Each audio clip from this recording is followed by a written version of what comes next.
pas à ma radio.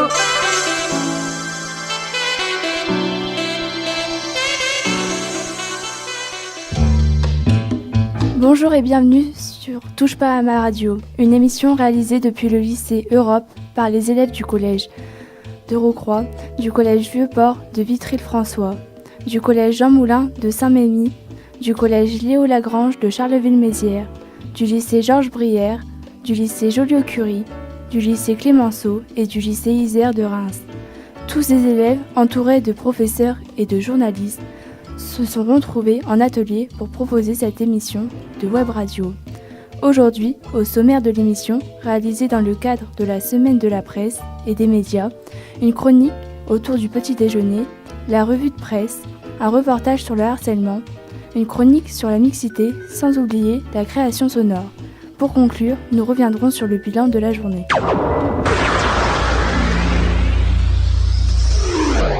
Oui, au fait, Mathis, on voulait te demander, tu prends un petit déj le matin? Oui, bien entendu. Tu sais, j'ai lu hier qu'un Français sur 5 ne mange pas le matin. C'est drôle, dans notre groupe, on est 5, je suis la seule à ne pas déjeuner le matin. Pourquoi tu ne prends pas de gâteau ou un yop?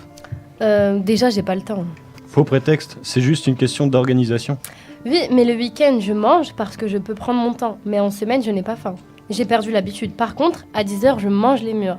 Et pourquoi on devrait manger le matin? C'est important de prendre un petit déjeuner, car il nous apporte de l'énergie pour toute la journée. En plus, le repas qui ouvre le ventre. Il te permet de moins manger. Ensuite, tu ne manges pas le matin. Le soir, tu as tellement faim que tu dévores n'importe quoi. Et c'est là que tu grossis. Mais qu'est-ce que je devrais manger? Un truc qui te fait plaisir? Qu'est-ce que tu manges le week-end?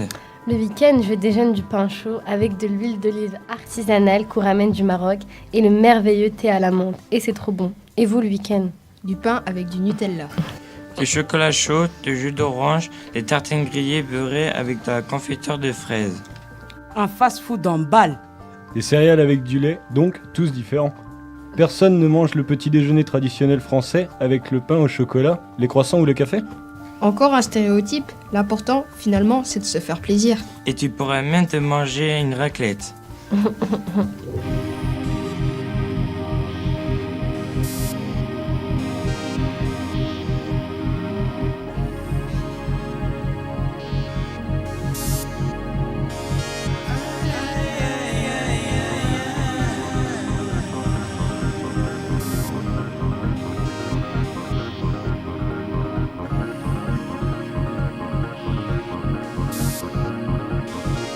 Touche pas à ma radio.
Merci d'être toujours avec nous sur Touche pas à ma radio.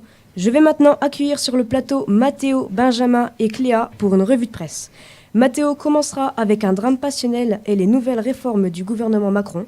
Benjamin poursuivra avec le Brexit et les dernières élections en Russie. Cléa finira en présentant un livre intitulé « Les jardins des Cosaques et les Jeux paralympiques ». Bonjour à tous les trois, l'antenne est à vous. Notre revue de presse des histoires d'amour qui finissent mal, ou pas. À Saint-Martin-d'Ablay, dans la Marne, en 2010, Sylvain Dromard a assassiné sa femme pour vivre avec sa maîtresse. Pour ce crime, il a été condamné à 30 ans de prison en 2016. Dernier rebondissement dans ce drame passionnel, il a été retrouvé mort ce matin dans sa cellule. Selon France Bleu, il serait mort d'une surdose de médicaments. On peut supposer une tentative de suicide, sachant qu'il a dit « Si mes filles me tournent le dos, je me suicide ». D'après le procureur de la République cité par France 3, ce serait une mort naturelle, tout comme le suppose l'Union, puisqu'aucune trace de violence et de lettres n'a été trouvée. L'histoire du président Macron avec les Français va-t-elle finir de la même façon ? Dans l'Humanité, un article révèle que le président Macron a lancé 7 réformes en 8 semaines. Dans ce court laps de temps, sont examinés des projets de loi contre les violences sexuelles, pour la réforme du logement social, de la justice, de l'assurance chômage, de la SNCF, etc. Mais ce quotidien montre aussi que le gouvernement a peur d'éventuelles manifestations, comme la grève des fonctionnaires prévue jeudi, d'autant plus que le désamour se fait déjà sentir dans le sondage de l'IFOP, où il a perdu 7 points chez les plus de 65 ans, donc les retraités victimes des dernières hausses d'impôts. Le président Macron affirme que la démocratie, ce n'est pas la rue. Bientôt le divorce entre l'Union européenne et le Royaume-Uni, that is the question. Le Figaro et l'Union insistent sur l'accord trouvé à propos de la période de transition entre la sortie légale et la sortie effective des Britanniques, sur le libre-échange avec absence des taxes dans le domaine militaire. Mais les points de désaccord restent nombreux. Sur la durée de la transition, 2 ans pour les Britanniques contre 21 mois pour l'Union européenne. Le gros problème de la frontière irlandaise n'est toujours pas réglé et les Britanniques eux-mêmes ne se sentent pas prêts. Vladimir Poutine, lui, est prêt à diriger la Russie à nouveau. Son aventure avec les Russes se poursuit. Le journal Le Monde parle de plébiscite, puisqu'il a été réélu dimanche avec 76,6% des voix. Dans une caricature, le journal L'Actu nomme la Russie Poutineland, d'autant plus que c'est son 4e mandat. Le journal L'Humanité insiste sur le climat très tendu entre les pays occidentaux et la Russie, qui a certainement joué en faveur de Poutine. L'Actu parle même de la Russie comme une démocrature, mélange entre démocratie et dictature. Il y a des élections et plusieurs partis politiques, mais aussi beaucoup de propagande pour favoriser le président en place aux élections et le valoriser à la télé. Le Monde parle même de dictature. Dans le journal Libération, un politologue russe insiste sur l'immobilisme de Poutine, dans le domaine économique et social, parle même de son départ anticipé.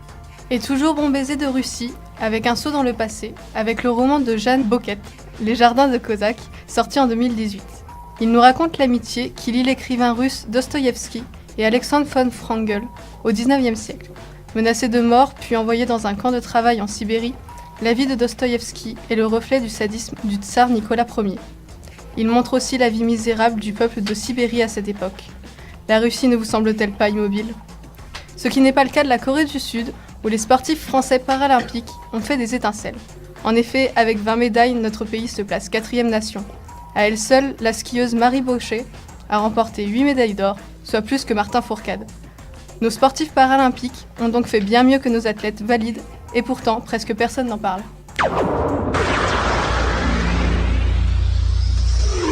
J'accueille à présent Pierre et Lucas qui vont nous présenter leur reportage sur le harcèlement scolaire. Bonjour les garçons, bienvenue sur Touche pas à ma radio.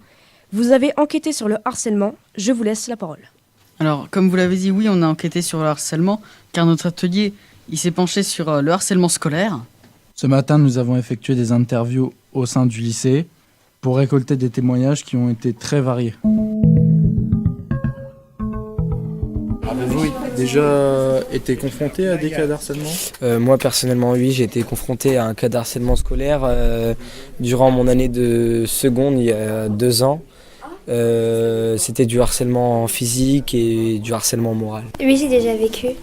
J'ai connu des gens qui ont été harcelés et moi-même j'ai été harcelée pendant des années dans mes anciennes écoles et dans mon collège en ce moment. Mais en fait, j'en sais rien, je sais même pas pourquoi. Et en plus, c'est un franc, donc je peux pas me défendre contre lui.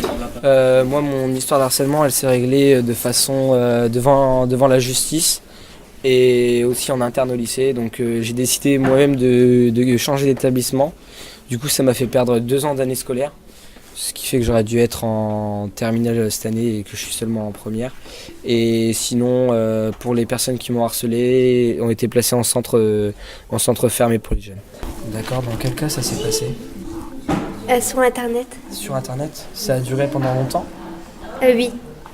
En fait, il y a quelqu'un de ma classe l'année dernière a pris une photo de moi et qui a mis une photo d'un animal avec ma tête. Donc une photomontage quoi. Oui. Et ça s'est réglé comment ça s'est fini l'histoire ? J'ai été portée plainte. Et au final ils ont été punis pour ce qu'ils ont fait ? Oui. D'accord. Vous savez quelles sanctions ils ont eu ? Non. Vous savez pas ? Ils essayent de le sanctionner, mais à chaque fois il refuse, il accepte pas les punitions, rien. Il faudrait avoir une leçon, vraiment qu'il y a toutes les classes rassemblées, et où que le CPE, il faudrait qu'il fasse une vraie morale avec notre principal. Donc ça fait, on va dire, 2-3 ans. Avez-vous déjà été victime de harcèlement ? J'étais un peu une fille qui est pas vraiment harcelée, mais c'est un peu le souffre-douleur de la classe parce qu'elle est un peu différente. Du coup... Oui, j'ai déjà vécu. En fait, il y a quelqu'un de ma classe l'année dernière a pris une photo de moi et qui a mis une photo d'un animal. Quand j'étais au collège, ça s'est passé quand j'étais en 4e. Et puis, il y avait un garçon, il avait un handicap. Les gens, ils ne comprenaient pas que c'était un handicap. Du coup, ils ont joué de son handicap. C'était une personne qui était dans ma classe l'année dernière qui s'était fait harceler parce que en vue de son poids. Quel type de harcèlement elle subit ? On se moque un peu de son style, de la musique qu'elle écoute, un peu de tout, c'est un peu du harcèlement tous les jours. C'était plutôt physique. Donc, d'après ce reportage, pensez-vous que l'émergence des réseaux sociaux fait qu'il y a plus de harcèlement ? Je pourrais dire que ouais, parce que ça influe beaucoup aussi dans nos vies de jeunes. Et on utilise beaucoup les réseaux sociaux. Donc pour moi, là, autant maintenant, ça influe beaucoup. Ouais. Pour moi, les réseaux sociaux, c'est une grande source d'influence. Ça peut aussi faire partager les rumeurs, en fait. Ça a vraiment un impact sur nous, les jeunes, à notre époque, en fait. Et pourquoi, justement, il y a cet impact ? Parce que presque tout le monde est touché, parce que de nos jours, presque tout le monde a les réseaux sociaux, on va pas se mentir, surtout les jeunes de notre âge, au collège, au lycée, ça touche vraiment une partie énorme de la population maintenant. Qu'est-ce qu'on pourrait faire pour lutter contre le harcèlement ? Je sais pas vraiment s'il y a quelque chose à faire pour lutter contre le harcèlement, parce que c'est pas vraiment quelque chose qu'on peut arrêter du jour au lendemain. C'est un gros travail au niveau de la société et même du caractère des gens, mais on peut pas changer toutes les personnes du jour au lendemain. Moi je pense aussi ce serait de calmer l'humour des gens, parce qu'on rigole pas forcément sur les mêmes choses. Et ça joue beaucoup maintenant sur le harcèlement. C'est plus comme avant où c'était un harcèlement direct. Maintenant c'est plus des blagues. Et en fait sur la personne à qui on fait des blagues, il peut être touché et nous on se rend pas compte. Donc il faudra arrêter des fois de faire des blagues. Ce serait comme ça qu'on pourra arrêter le harcèlement. Arrêter de faire des blagues aux gens qu'on connaît pas forcément. Merci d'avoir répondu à nos questions. Du harcèlement à la mixité, parfois il n'y a qu'un pas. Nous retrouvons donc Michel, Hugo, Mathis, Alexandre et Marois pour leur chronique sur la mixité filles-garçons. Et je pense que ce sujet ne vous laissera pas indifférent. Salut Mathis, alors d'où viens-tu ? Je viens du collège André Viennot de Rocroi. Dis-moi Mathis, que penses-tu de la mixité au niveau de ton collège ? Je trouve qu'il y a autant de garçons que de filles. Moi par contre, je viens du lycée professionnel Isère, je suis en classe de vente, il y a autant de filles que de garçons. Mais dans les autres filières, il y a beaucoup plus de garçons. Mais dis-moi Marois, il y a quoi comme filière à Isère ? Il y a les métiers du bâtiment, peinture, topographie, géomètre et surtout de l'ébénisterie et menuiserie. Ah c'est fou, Je viens du lycée Georges Brière et c'est exactement la même. Comment Il ça, y a Michel? plus de garçons que de filles. Il y a des métiers de l'imprimerie, PAO, système électronique et numérique, dans lequel il y a une convention avec l'armée. C'est à cause des clichés qu'il n'y a pas de filles dans ton lycée, Michel. Hugo, la filière de l'armée reste très fermée aux filles à cause de l'environnement et surtout du cadre en lui-même. C'est bizarre, c'est à cause de l'orientation. Est-ce que les métiers manuels sont plus présentés aux garçons qu'aux filles au collège? Je pense que oui. Le premier problème, c'est qu'il est difficile de savoir ce que l'on veut quand on est en troisième. On est trop jeune. Et ensuite, tous les bons sont envoyés directement en général. Et pour les autres, ça dépend aussi des lycées qu'il y a autour de toi. Ouais, mais vraiment, quand tu es une fille et que tu veux faire un métier traditionnellement masculin, même les profs t'y encouragent pas. Alors, Hugo et Mathis, vous êtes encore au collège, vous ne vous faites pas avoir. Prenez en main votre avenir et travaillez vous-même votre orientation.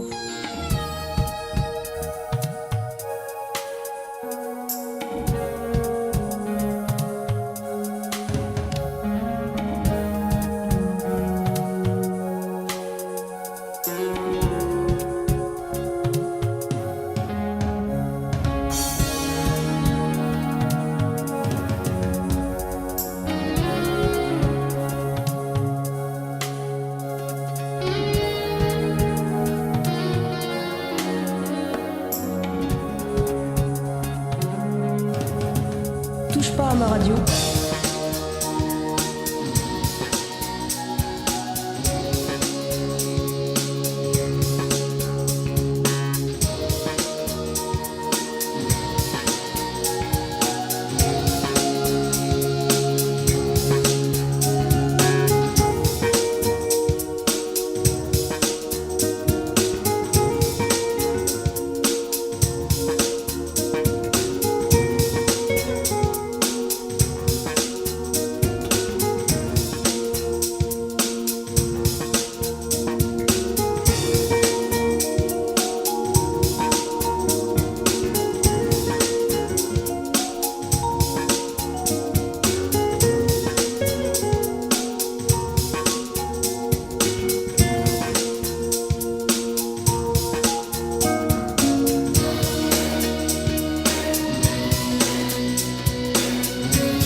Nous sommes toujours sur Touche pas à ma radio.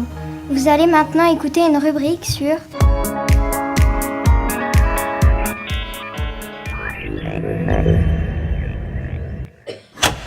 Bonjour, bonsoir à tous, je suis Jean-Pierre Pernaut. Je suis Laurent de la Couette. Bienvenue dans votre journal du mardi 20 mars 2080. Et Baba au quotidien vous renseigne sur toute l'actualité. Au sommaire aujourd'hui, gastronomie, offre d'emploi, sport et politique. Nous commençons donc par notre rubrique Cuisto Dingo. Et nous accueillons le chef La Soupo pour nous présenter sa nouvelle recette, le gratis-soupe.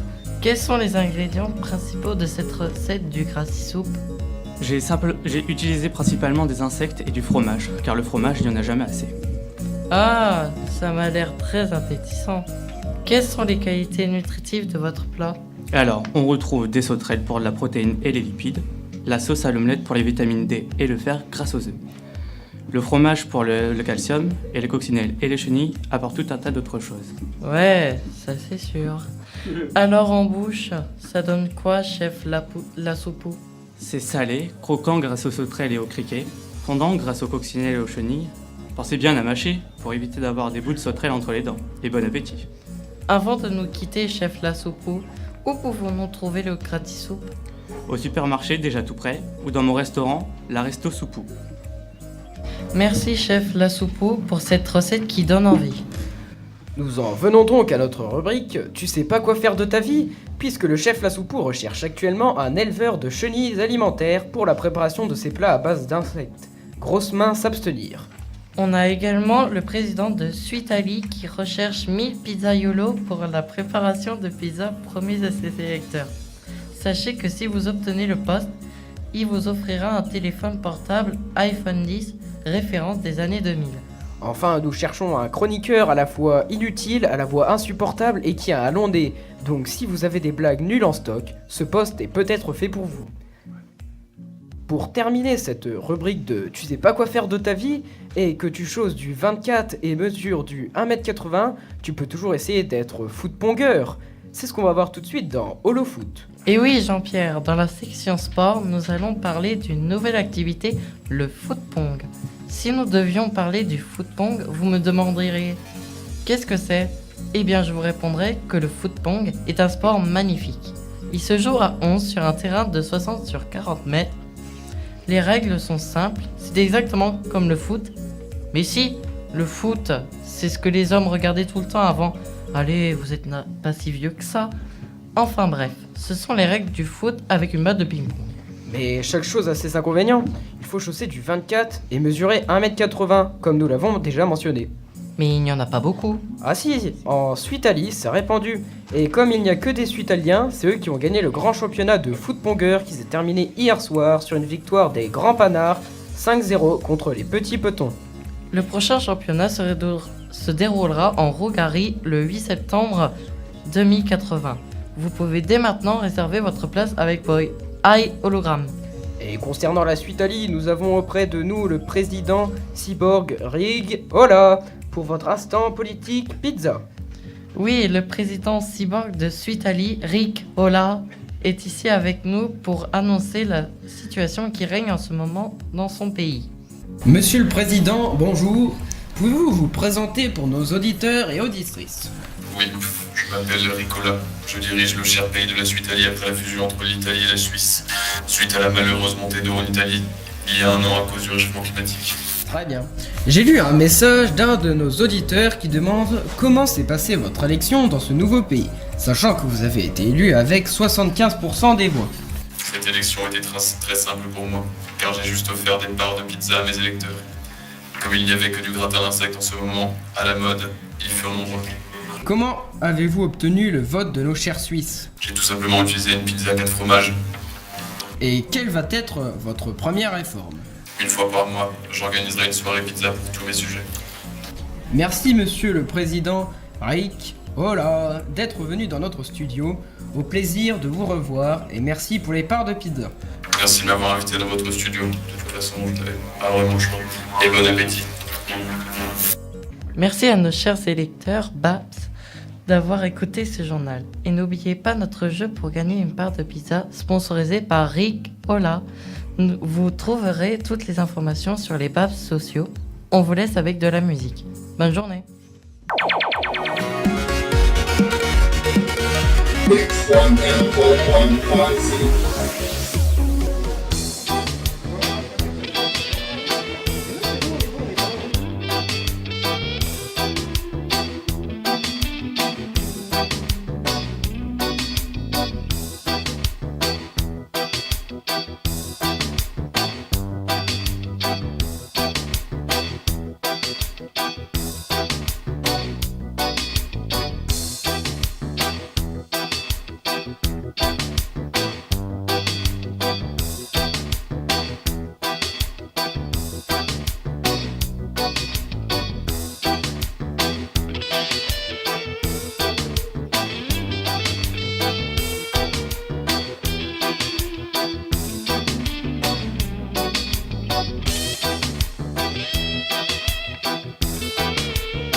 nous accueillons Elliot et Sacha qui vont nous présenter un OSNI.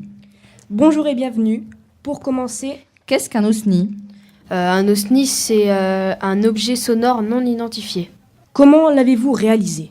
En fait, on a pris des bandes son on a rajouté après des effets. Et voilà. Quel type de son avez-vous utilisé ?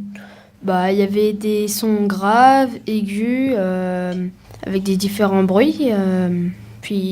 Voilà quoi, c'est tout. Êtes-vous satisfait du résultat ? Oui, parce que je trouve qu'au début, on s'y connaissait pas beaucoup en matière de montage et du coup, on s'est beaucoup amélioré. Et c'est ça qui compte en fait.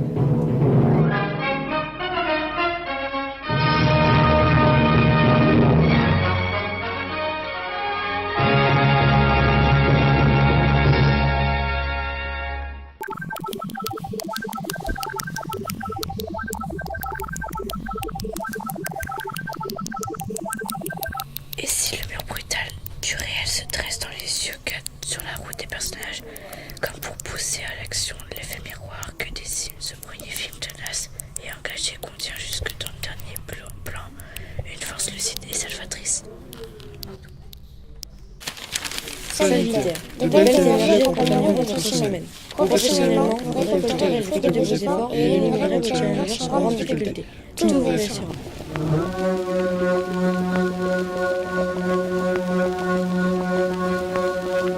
Tout le monde en parle, mais peu savent ce qui se cache derrière.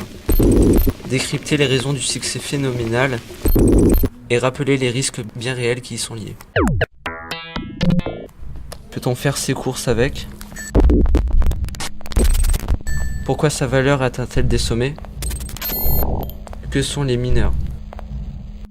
Capricorne, la semaine sera placée sous le signe de l'amitié. Une personne en particulier aura une influence dans votre vie et vous apportera le plus grand bien. C'est le moment d'ouvrir le livre.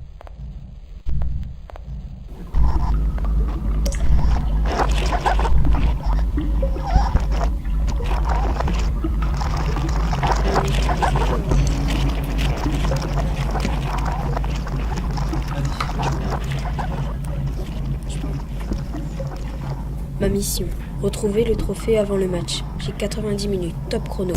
Vestiaire, loge, couloir des joueurs, salle de presse. J'ouvre l'œil et les oreilles. J'arrive en zone mixte, là où les joueurs parlent aux journalistes. Le joueur star, Lario, lâche un indice. Vite, direction le premier étage.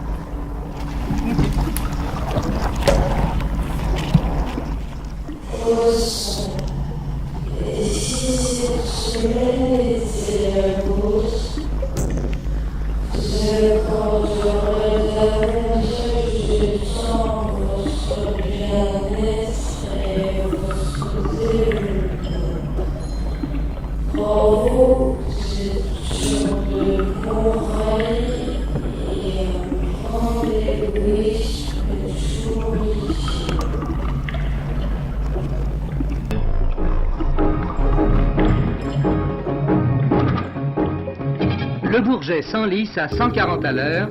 Ce sera le cadeau de Noël du ministre des Travaux publics aux automobilistes. Les 35 km en cours seront certainement terminés bien avant l'échéance primitivement prévue. Je reviens je s'appelle Alain et Lefen. Moi, je suis venu à René Govic.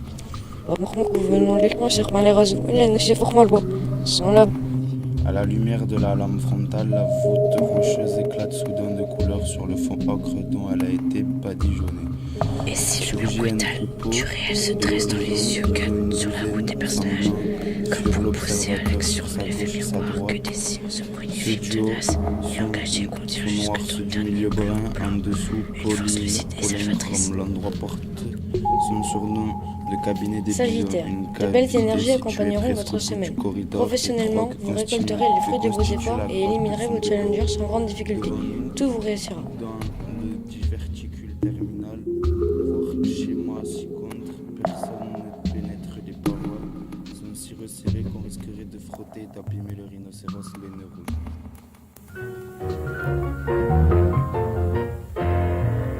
50 élèves ont travaillé toute la journée pour préparer cette émission. Nous allons écouter quelques témoignages d'élèves ayant participé.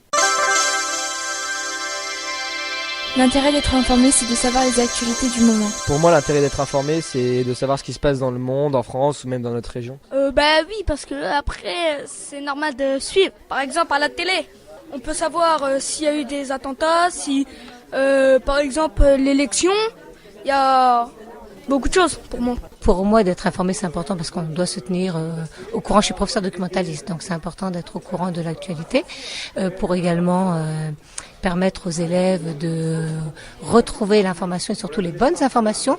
Je pense que vous devez savoir qu'en ce moment, avec tout ce qui tourne sur Internet, sur les réseaux sociaux, on parle de fake news et c'est important de mettre en garde les élèves lorsqu'ils vont chercher de l'information, d'aller chercher les bonnes informations. Donc moi, en tant qu'adulte, il est aussi important que je m'informe et que je puisse reconnaître quelles sont les vraies informations, les bonnes informations pour pouvoir aiguiller les jeunes.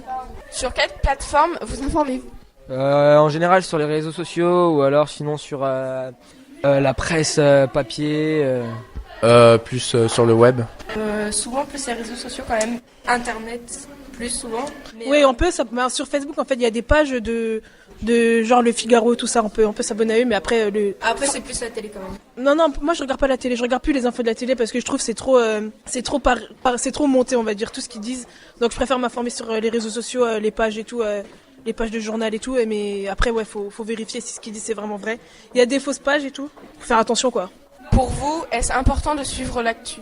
Je trouve ça important. Moi après je suis l'actualité en plutôt pour tout ce qui est le sport, tout ça, pour m'informer de mes équipes, c'est les résultats qu'elles font. Sinon je trouve ça important pour savoir ce qui se passe, les nouvelles lois, tout ça. C'est important quand même pour savoir ce qui se passe dans le monde à l'heure actuelle. Puis oui, pour être à jour, même pour écouter les débats à la télé, les choses comme ça, pour être un peu cultivé quoi. Dans l'avenir, comment évolueront les médias selon vous ? Pour moi, les médias resteront toujours pareils et puis voilà, ça changera pas grand chose quoi. Les médias évolueront sous différentes manières. On pourra très bien avoir des médias portatifs qui sont aux alentours de nous, ou différentes manières. Ça sera de pire en pire, moi je pense, parce qu'il y en aura beaucoup trop, donc on saura pas où s'informer. Fausses informations. Ouais, voilà, on saura pas comment s'informer, où s'informer, donc à mon avis, ça peut aller que vers le pire, quoi. Alors les médias, ils ont déjà évolué. Je pense que tu as vu que les médias, on les retrouve partout sur Internet. Les médias ont évolué parce que au niveau presse papier, maintenant, ils ont pour ainsi dire tous leur site en ligne. Et savoir s'ils vont encore évoluer, ils vont forcément évoluer puisque de toute façon, vous, les jeunes, vous êtes plus souvent en train de suivre l'information sur les réseaux sociaux, sur Internet, que sur la presse papier, par exemple. Tout le monde, même nous, les jeunes, déjà, ils maîtrisent mieux Internet et donc ils pourront faire comme ils veulent des fausses informations, des faux sites et tout. Donc surtout que ça serait un peu comme des rumeurs alors. Voilà, c'est comme des rumeurs de. Surtout que ça sera des jeunes qui seront pas conscients et qui auront cru ce qu'ils auraient pas été vraiment cherchés, tu vois. Ils écriront n'importe quoi parce qu'ils y croiront vraiment, ils auront pas pris le temps d'aller vérifier ce qu'ils disent en fait.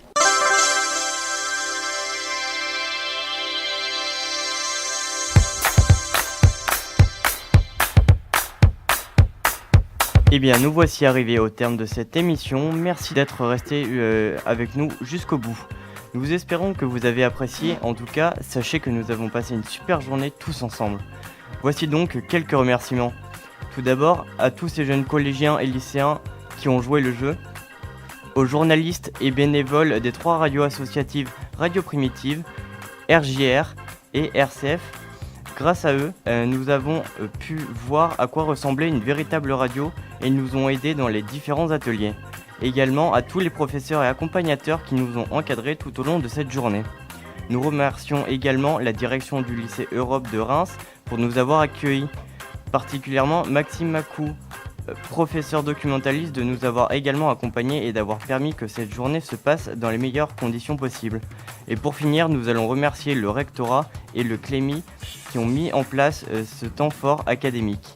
C'est la 2e année qu'il existe et nous espérons qu'un tel événement sera reconduit l'année prochaine. Merci pour votre écoute.